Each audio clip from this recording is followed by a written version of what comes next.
Hello all my beautiful sisters from those other misters, welcome back to my channel. Today I'm going to update you guys on my use it or lose it eyeshadow project. I'm very distracted because what I'm seeing on my screen is a wonky background and it's because I broke the tripod for my camera. And I'm using a temporary one, but it's not designed to support a camera that weighs a couple of kilograms. It's designed to support a very small camera or an iPhone.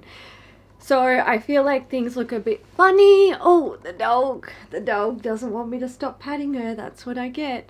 Anyway, let's get into it. You'll be pleased to know that last month I mentioned I'd try and take some photos maybe, and then said I probably won't because I hate taking selfies. And wouldn't you know it, I actually took a few photos. Let's start with actually the look that I'm wearing today. So this all came from the McGrath Mothership 5 palette. So that's her there. This look is just two eyeshadows. It is this red one and it is this matte mid-tone brown here. So the brown is in the crease and the outer corner, and the red is just all over the eyelid. The red I applied with a wet brush, so that's how I got that sort of vibrancy and the opacity, because it doesn't apply like this when it's dry. It doesn't really adhere to the eye all that well. It needs something to, you'll either need to use a sticky base or you would need to apply it wet. The mattes are fine in this palette. I don't mind them, but I'm not like, oh my god, they're amazing. I did do some more looks with this palette. So the first look I did with this palette was a bit of like a bronzy kind of look, and I used basically all of the bronze shades. This one in the crease, this one in the outer corner, and this one over the eyelid.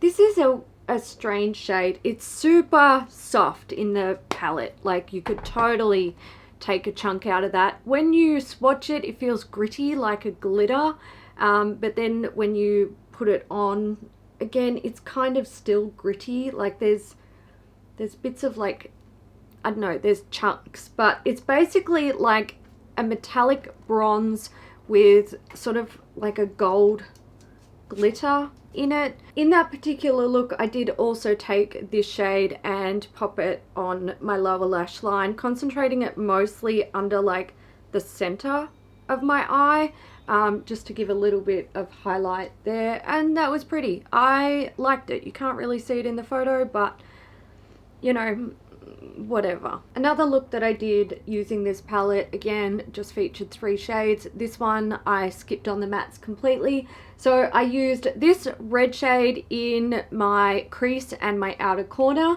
That does work and it blends quite nicely, but you need to sort of build it up to get rid of the patchiness. I mean, it's a metallic shade, you know, they're not really designed to be blended over the skin, so the formula, you know, it's not the fault of the formula. It's just you need to sort of fuss with it a little bit more, but it works and I actually quite liked it. This beautiful sort of rosy bronzy metallic shade, I loved that. That went all over the eyelid. And then I used this shade here, which is a duochrome, on the inner corner. You couldn't really see it. It was a bit, you know, it's a bit hidden. So this shade is, I feel like it's quite pretty, but I don't know. So I used it again just on its own. So no other eyeshadows, just this shade all over the eyelid. And I think I wore it in the Beauty News Wine Time episode that last went up. And what I found was when I'm wearing it over a large space, it just looks green on my eyelid, like a sort of pale frosty green, and I really don't like that. I don't like that color at all. I don't think it looks good on me. And I didn't really catch any of the gold or that sort of translucent pink. Like This over here is stunning, absolutely stunning, but you don't see any of that on my eye because of like the shape of it, I guess. So that was kind of a bummer. The pink is absolutely stunning. I feel like there's almost a little bit of bronze in the pink to make it more almost like natural skin tony. So when you do get that pretty pink shade, it looks gorgeous, absolutely gorgeous. But the greeny gold shade, like the green, it looks bad on me. So I'm not really a fan of that, unfortunately. I do want to play with it a little bit more to see, you know, just see what I can sort of get out of it. But I think I am going to put this palette away for a little while and, you know, play with some other stuff. I think that might be the last look that I did with that palette. Yes, it was. Okay, moving on. This. I love orange at the moment. I love orange. It's just, I don't know why. It's just, it makes me feel a certain way at the moment. Orange and red, I'm just like, oh yeah. I think orange is probably going to be the color that I'm sort of obsessed with over the spring and summer season because it's just, I feel it in my soul. So I did 2 looks using this palette that I can remember. The first one I used 3 shades. So I used Creamsicle in the crease. I used Mimosa Mami in the inner corner and the outer corner.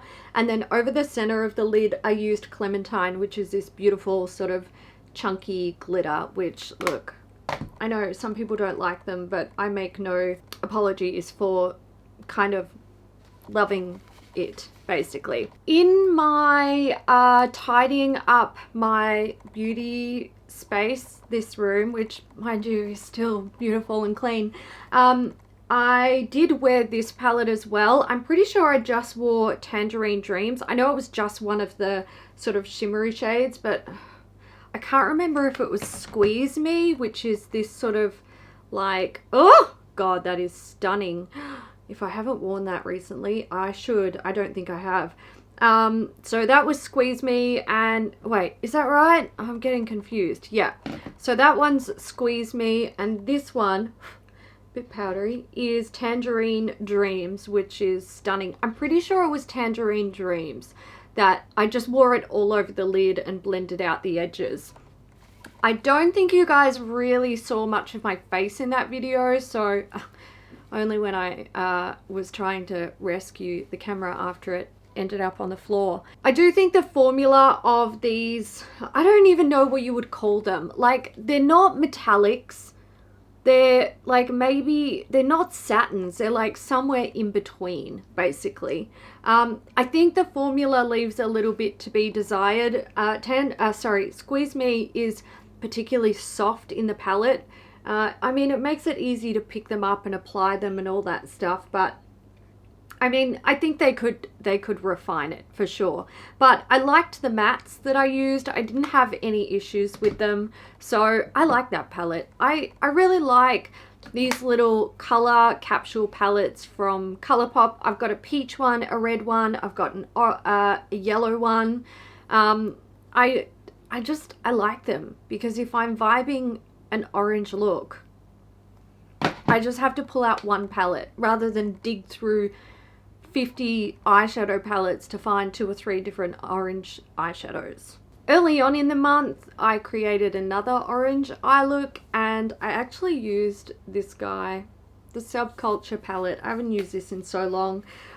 So again, I just used 3 shades. I took New Wave and I put that in the crease and sort of, you know, blended it up quite far up to my brow. Then I took Roxy and I laid it over New Wave, but not taking it up as far, and I put it in the inner and outer corner as well.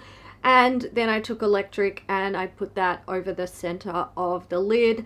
I liked it. It was nice. It was fine. These are super soft eyeshadows. You stick a brush in there and it literally turns to dust. I think we're all aware of that. I didn't have any, you know, application or blending issues with the eyeshadows though. And I'm pretty sure I actually did another look with this as well. Yeah, I did. So with this look, I used 3 shades again. I used Dawn in the crease, I used Fudge in the outer corner, and I put a Dawn over the eyelid. The thing that sort of surprised me with this one was I was expecting Fudge to be like really intense, because when I swatched it, I was like, ugh. But when you put it on, it kind of like blends into not much. So I was like picking up a tiny bit and, you know, trying to like not put on too much, because I wasn't going for like a really intense look. I still wanted something subtle. But yeah, that, like, based on my experience, I would say put on 6 kilos of it, because 90% of it will blend away anyway. I don't really care about that. I'm just like, whatever. It doesn't bother me. I do prefer a soft look. But I was surprised just based on that swatch, and then comparing this to how it applied with the brush. I do have another picture in my camera roll, but I didn't take photos of swatches, and I was trying to work out what it is. I do know it's this. It's the Colored Raine Power Palette. So this is like primarily purple and pretty fucking regal and gorgeous, if you ask me. Now, I think that the shades that I used were Deception, which is this one, in the crease, a little bit of Testify in the outer corner, and then this guy, Respect, in the, or over the eyelid. So the color story looks a little something like this. Do I have shit all over me? Yeah, I do. Glitter and crap. That is an absolutely stunning duochrome shade, which I adore. And then we've got the 2 matte shades sort of leaning on that sort of more mauvey spectrum of purple. Really, really pretty. I like this palette. I personally don't think the formula is exactly the same as what I usually expect and love and adore from Colored Raine, but purples are notoriously difficult to formulate, and I do think in terms of like a good formula purple, this is where it's at. Like, these are probably some of the best purples in my stash. If I was going to pick up a purple palette, it's going to be this one, because I know it's reliable. But I have such a high opinion of Colored Raine eyeshadow formula, so I'm expecting top notch, and I feel like this is just a little teeny tiny bit off that top notch that they already hit. So there's that, but it doesn't mean that I don't like the palette or, you know, rate it or recommend it, although I don't think you wouldn't be able to buy that anymore. I doubt. I think it was limited edition. So they are the palettes that I have been using over the last month. I am going to stick these ones back in my stash and play with new palettes over the next month. None of these are going to be decluttered. I didn't have any issues with them or not enjoy them, so I don't think there's any point in decluttering them. Sure, they'll probably go back in my stash and not be used again for another year, but that is just the downside of having a big collection. What I do want to know is, what eyeshadow palettes have you guys been using recently? Like, what color stories are you attracted to? I'm, like I said, I'm obsessed with orange at the moment, and I've got the Colourpop, the peach one from this like same series where it was like, you know, just a like the color capsule palettes. I'm thinking I want to play with that one, because yeah, I like orange at the moment, so there's that. I hope you guys enjoyed this video. If you did, give it a thumbs up. This is the first of its kind after I changed up this series, so let me know what you think, and I'll be back. I'll see you soon. I hope you enjoyed it. Give it a thumbs up if you did, and I'll see you in the next one. Bye.